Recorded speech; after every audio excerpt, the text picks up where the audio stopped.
اعوذ باللہ من الشیطان الرجیم بسم اللہ الرحمن الرحیم الحمدللہ الذی جعلنا من المتمسکین بولایتک امیر المؤمنین علی بن ابی طالب اللہم صلی علی محمد وعلی محمد۔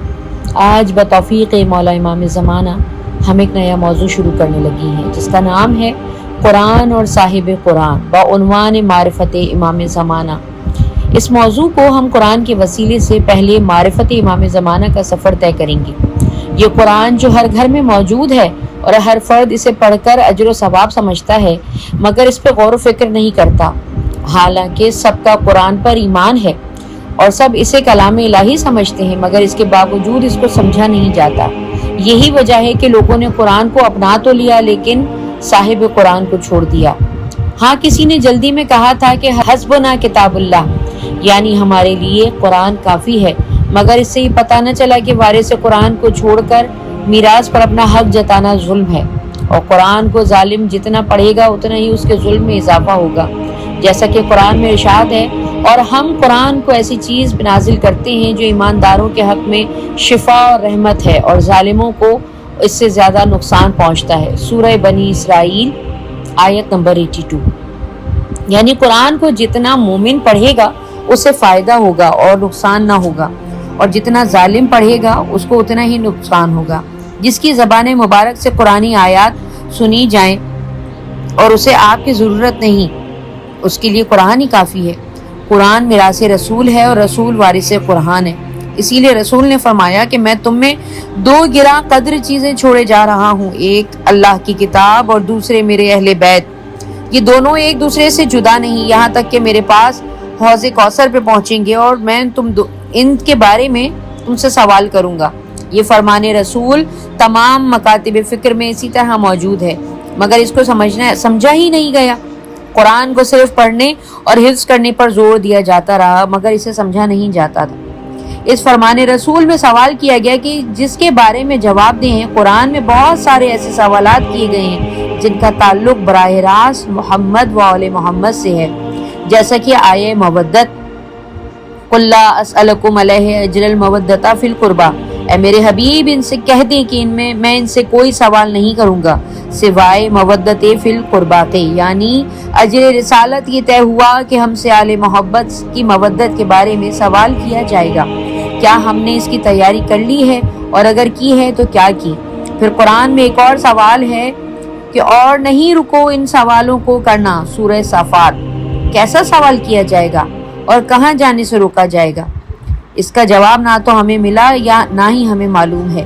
سوال تو قرآن میں موجود ہے اور قرآن جھوٹ نہیں کہتا۔ اس سوال کا براہ راست تعلق بھی امام زمانہ سے ہے۔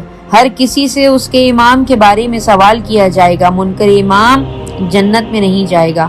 پھر قرآن میں ارشاد ہوا، جس دن ہر انسان کو اس کے امام کے ساتھ ندا دی جائے گی، یعنی بلایا جائے گا، تو جس کا امام مصنوع من اللہ ہے وہ تو حق کے ساتھ ہوگا اور نامہ اعمال اس کے دائیں ہاتھ میں دیا جائے گا، اور جس نے ایسے شخص کو اپنا امام بنایا جو منصون من اللہ نہیں ہے اس کا نامہ اعمال اس کے بائیں ہاتھ میں دیا جائے گا اور وہ سیدھا جہنم میں جائے گا۔ پھر ایک جگہ اور ارشاد باری تعالیٰ ہوا کہ کس چیز کی بات وہ آپس میں سوال کرتے ہیں، اس بڑی خبر کے متعلق جس میں وہ اختلاف کرتے ہیں، ہرگز ایسا نہیں، عنقریب وہ جان لیں گے۔ سورہ نبا۔ مولا علی علیہ السلام فرماتے ہیں کہ نبا عظیم سے مراد ہے، میں اللہ کی سب سے بڑی خبر ہوں جس کے بارے میں انہوں نے اختلاف کیا، یعنی امت میں امامت پر اختلاف ہے، اور دیکھ لیں کیسا اختلاف ہے کہ جاننے کے باوجود بضد ہیں کہ مولا کی جگہ پر غیر کو منصب پر بٹھایا گیا، حالانکہ امامت کے مخصوص ہے آل محمد کے لیے اور وہی امام ہے، ان سے یہ منصب کوئی نہیں چھین سکتا۔ جس طرح منصب نبوت کسی نبی سے نہیں چھینا جا سکتا، اسی طرح عہد امامت بھی کوئی آل محمد کے علاوہ نہیں لے سکتا۔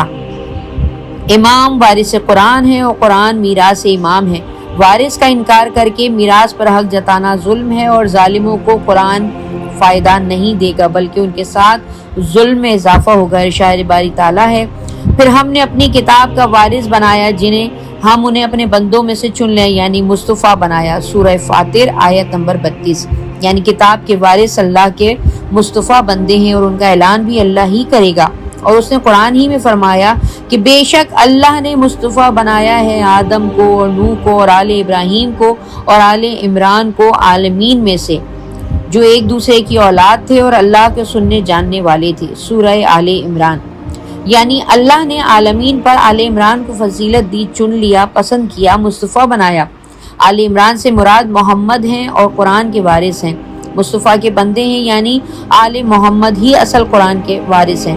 قرآن ان کی میراث ہے، تو قرآن سے فائدہ انہی کو ہوگا جو آل محمد کی راہ پر چلیں گے، اور جو ان کا منکر ہے وہ قرآن کا منکر ہے۔